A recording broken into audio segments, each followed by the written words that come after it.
Então, vamos continuar aqui que fomos interrompidos. Então, novamente, à primeira vista, versículo 21, né? Aí o John Roberts vai dizer, que é o de Mateus, né? Que diz que nem todo que diz Senhor, Senhor entrará no reino, mas aquele que faz a vontade do céu. Parece contradizer outros versículos da Bíblia, como Efésios 2, 8, 9. Porque pela graça vocês são salvos por meio da fé. Isso não vem de vocês, é dom de Deus, não de obras, para que ninguém se glorie. E muitos outros versículos que negam que a salvação vem por obras, ou por praticar alguma coisa, ou por fazer alguma coisa. Esta aparente contradição no Novo Testamento levanta outra dificuldade. A Bíblia se contradiz, muitos estudiosos dizem sim, é verdade, ou são tímidos em vez de sinceros. Dizem que as escrituras contêm tensões, paradoxos e antinomias. Os estudiosos aparentemente nunca consideram a possibilidade de terem entendido mal as escrituras. Eles são tão rápidos em atribuir dificuldades lógicas a proposições reveladas e sempre acrescentam o que é piedoso e humilde fazê-lo. Mas nem mesmo contemplam, né, a possibilidade de compreenderem o texto. Isso seria impensável. Impensável. Imagine professores e teólogos que não entendem o texto. É impossível. Portanto, o próprio texto deve ser paradoxal, assim que essas pessoas lidam com a Bíblia, né? Como se ela tivesse um paradoxo insolúvel que não pudesse ser resolvido. Mas como cristãos, devemos ser humildes e dizer: é claro que as escrituras não contêm contradições, paradoxos, antinomias e tensões. Quando chegamos ao que parece ser uma contradição em nossa teologia, devemos verificar nossas premissas e retornar às proposições das escrituras e conformar nosso pensamento ao que as escrituras ensinam, né? Que não é contraditório. Então, se eu vejo alguma contradição na Bíblia, é evidente que eu devo rever os meus pressupostos nas doutrinas que eu creio, não na Bíblia, né? Eu vejo, tem que ver se realmente eu estou certo nas minhas premissas. A primeira leitura do versículo 21 levanta ainda outro problema. Isso é o John Robbins, tá? Que está falando aqui. Jesus ensina o legalismo? Aqui estou usando a palavra legalismo no seu sentido próprio, né? A noção de que pode se obter, no todo ou em parte, a salvação fazendo alguma coisa, praticando, e não meramente crendo. Isso é legalismo.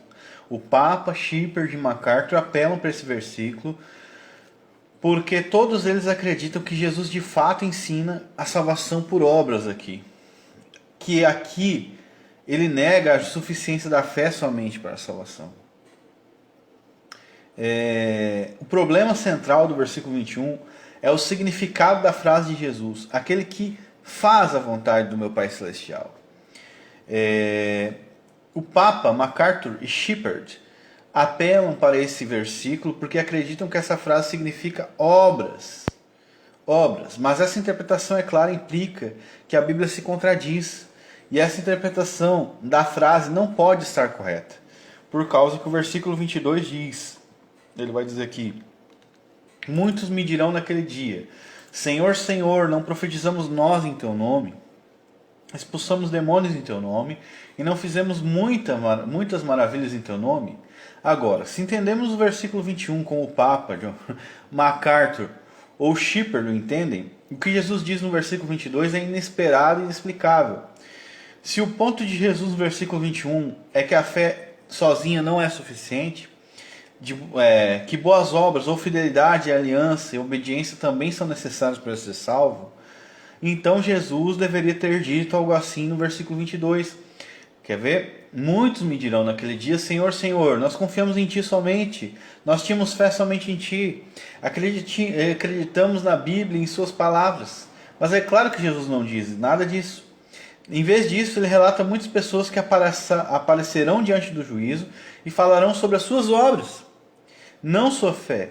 Essas pessoas, aquelas que apresentam obras, são excluídas do reino dos céus. Vamos examinar esse versículo cuidadosamente. Primeiro, Jesus diz muitos. À primeira vista, o versículo 21 sugere que haverá apenas alguns entre aqueles que dirão Senhor, Senhor, que serão excluídos do reino dos céus. Jesus havia dito: nem todos os pecadores que somos, concluímos que ele se referia a quase todos. Mas aqui no versículo 22 ele diz muitos. Muitos virão perante Cristo Jesus e falarão com ele, dizendo: Senhor, Senhor, e eles serão excluídos do reino dos céus. Em segundo lugar, muitos falarão com Jesus naquele dia, o dia do juízo, quando cada pessoa prestará contas de cada pensamento, palavra ou ação praticada no corpo. Cada um de nós prestará contas da nossa vida a Deus. Não há como escapar desse julgamento, sem liberdade condicional, sem continuação, sem diversão. O autor de Hebreus 9:27 escreve: é designado para os homens morrerem uma só vez, mas depois disso o juízo. Esses são dois compromissos que cada um de nós manterá. Primeiro, morte e julgamento. Seremos julgados por nossas vidas. Não compareceremos nesse tribunal como testemunhas, vítimas ou jurados, mas como réus. Terceiro, cada um de nós falará diretamente com Jesus. Não haverá advogados, nem padres, nem pastores, nem bispos, nem arcebispos, nem papas, nem confessores, nem conselheiros, nem anciãos, nem diáconos, nem igreja, nem pais, nem amigos, para nos representar e falar por nós. Cada um de nós falará diretamente com Jesus. Seremos considerados individualmente responsáveis por Deus. Essa é a base da ideia de responsabilidade individual. Não apenas na teologia, mas no direito. A responsabilidade individual é um dos pilares da jurisprudência cristã. Aqueles que protestam contra o indivíduo e o individualismo estão meramente exibindo sua ignorância ou rejeição do que a Bíblia ensina sobre o papel e o significado da pessoa individual. Cada um de nós será chamado a esse tribunal divino para enfrentar o Criador do universo. O que vamos fazer nesse dia? Jesus, em sua misericórdia, nos diz que muitos dirão naquele dia: primeiro, eles reconhecerão o senhorio de Cristo, dirigindo-se a Ele como Senhor. Não apenas dirão uma vez, mas várias vezes. Também repetirão: Senhor, Senhor, reconhecendo a gravidade da situação. Eles implorarão por suas vidas. Essa repetição do Senhor também pode sugerir que eles pensam que estão em termos familiares com Jesus. Em seguida, eles farão uma série de perguntas a Jesus, chamando o próprio Cristo como testemunha em sua defesa. Observe que eles não afirmam diretamente que fizeram boas obras. Eles falarão em sentenças interrogativas, não declarativas. Por causa disso, sua defesa será realmente muito mais forte do que suas próprias declarações teriam sido. Eles chamarão o próprio Cristo Jesus como sua testemunha de defesa. Eles não vão pedir que testemunhe os fatos de suas vidas, suas profecias. Eles vão pedir, que Jesus testemunhe os fatos de suas vidas, profecias, exorcisões e maravilhas, ou seja, são fazedores. Alguns comentaristas tentam rejeitar as negações desses réus, sugerindo que eles mentirão ou exagerarão, que realmente não terão feito o que alegam ter feito. Não há nada no texto que apoie tal acusação. Então John Robbins não vê que essas pessoas realmente não eram profetas ou qualquer coisa assim. Essa má interpretação é um artifício desesperado para escapar do que Jesus está nos dizendo nessa passagem. Os réus não farão afirmações diretas, eles farão perguntas. Eles vão dirigir essas perguntas a Jesus, a quem vão reconhecer como Senhor. Eles vão pedir-lhe para testemunhar a veracidade das suas afirmações. Eles realmente terão feito essas coisas na terra. Profetizavam, expulsavam demônios e realizavam maravilhas. Isso aqui é o John Robbins falando. Agora, o fato de que muitas pessoas terão feito essas coisas na Terra implica em várias coisas. Primeiro, isso implica que essas pessoas não são meros professores sem obras e sem prática, como podemos ter concluído de nossa leitura superficial do versículo 21. Eles não são aquecedores de banco, eles não são espectadores espirituais, não são fiéis que aparecem apenas na Páscoa e no Natal. Eles não são aqueles que não têm obras. Essas pessoas têm muitas obras e invocarão o próprio Jesus para testificar das suas obras na terra.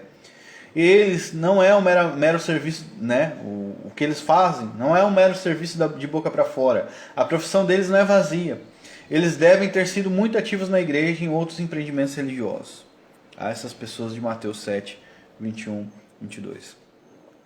Em segundo lugar, essas pessoas não são ativas apenas na igreja, mas também líderes que profetizam, pregam, fazem proselitismo, ensinam, expulsam demônios, exorcizam, realizam muitas maravilhas. Não apenas algumas, mas muitas maravilhas. Essas coisas feitas publicamente, não coisas feitas em um canto ou na privacidade da sua casa. Terceiro, eles farão todas essas obras em nome de Jesus. Observe que os réus usarão a frase em seu nome repetidamente. Eles profetizarão em nome de Jesus, expulsarão demônios em nome de Jesus, farão maravilhas em nome de Jesus, serão líderes de igreja que possuem, que professam ser cristãs. Eles não são budistas realizando coisas em nome de Buda, né? Eles não são hindus realizando obras em nome de Shiva ou de algum outro deus hindu. Eles nem são muçulmanos fazendo essas coisas em nome de Alá ou Maomé. Nem são judeus fazendo essas coisas em nome de Abraão. Esses também não são pagãos que ignoram o nome de Jesus. Eles são cristãos professos que farão todas as obras em nome de Jesus Cristo. Por estarem fazendo essas coisas em nome de Jesus enquanto estavam na terra, eles devem saber algo sobre Jesus, talvez até mesmo que Ele é Deus. Alguns demônios não sabem menos, como aquele cuja conversa com Jesus relatada em Marcos 1,24. Deixe-nos em paz, o que temos com você, Jesus de Nazaré? Veio para nos destruir, eu sei que você é o Santo de Deus. Esses réus sabiam tanto quanto aquele demônio? Eles estavam tão perdidos quanto aquele demônio. Isso implica, entre outras coisas, que simplesmente reconhecer Jesus como Senhor, como Santo Deus, não é o suficiente para a salvação. As Escrituras não dizem que todo joelho se dobrará e toda língua confessará ao Senhor, Jesus como Senhor. E as Escrituras não dizem que algumas pessoas não serão salvas. Segue-se, portanto, confessar Jesus como Senhor é insuficiente para a salvação e deve-se também confessá-lo como Salvador. Agora eu vou parar aqui e vou fazer a terceira parte logo em seguida. Vou parar e nós vamos continuar na terceira parte.